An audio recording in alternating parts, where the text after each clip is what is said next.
Oi, eu sou o Matheus Araújo, do curso de Engenharia de Materiais e vou apresentar a pesquisa do projeto Desenvolvimento de Fotocatalisadores Flotantes, uma potencial tecnologia para a degradação de contaminantes emergentes em estações de tratamento de água, sob orientação do professor Fabrício Vieira.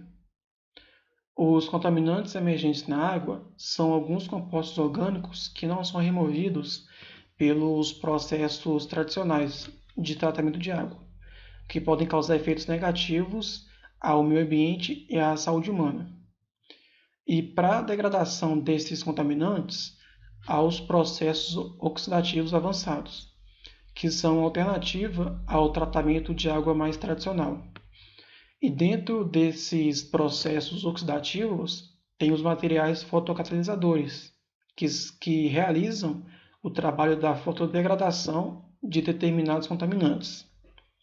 Na figura 1 é mostrado o mapa do Brasil, onde foram estudadas a presença desses contaminantes. Para essa pesquisa, foi proposta a síntese da heterojunção entre o óxido de cobre e o óxido de nióbio, formando então uma heterojunção do tipo 2, que é ideal para aplicações fotocatalíticas.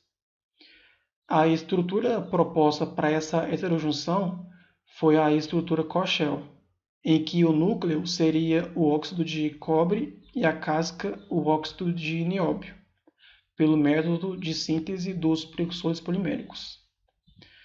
Na figura 2 estão representados alguns parâmetros que podem afetar as propriedades catalíticas de uma estrutura Kochel. Para caracterizar esses materiais, foi utilizado o DRX, o MEV e o UV-Vis. Na figura 3 está representado as imagens do MEV da amostra do óxido de nióbio, que foi sintetizada por Pettini e que foi usada para realizar a síntese da heterojunção. Na figura 4 estão os padrões de DRX dos dois óxidos puros sintetizados. À esquerda, o padrão do óxido de cobre e à direita, o padrão do óxido de nióbio. Com essas imagens de DRX, foi possível confirmar as fases esperadas para as duas amostras. Na figura 5, o padrão de DRX da heterojunção formada. Pelos picos, foi possível confirmar que a estrutura formada não foi do óxido de cobre com óxido de nióbio, e sim do óxido de cobre com niobato de cobre. Isso muito provavelmente aconteceu em função de uma transição de fase, que foi em função das condições de temperatura.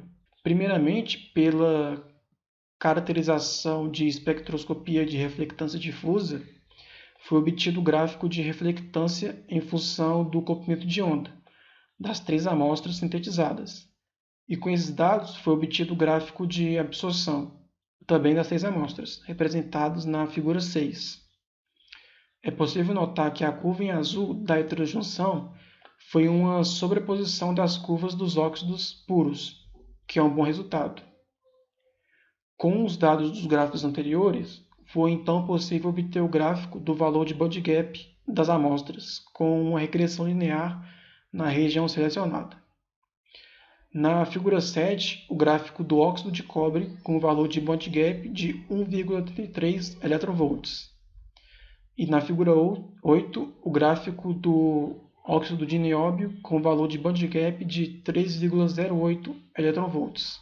Na figura 9, os gráficos de band gap da heterojunção formada, com as duas regiões selecionadas, uma para cada fase. Na figura 10 à esquerda, a região do óxido de cobre com band gap de 1,19 eV. E à direita, a região do niobato de cobre com band gap de 1,51 eV. Como conclusão, tem-se que a síntese por Pettini mostrou-se eficaz para sintetizar os dois óxidos puros, enquanto para a heterojunção desejada ainda é preciso continuar com as análises. Houve uma sobreposição esperada no espectro de reflectância difusa e uma alteração dos valores de band gap em relação aos óxidos puros. E também é esperado que essa nova heterojunção do óxido de cobre com o neobato de cobre apresente boa atividade fotocatalítica.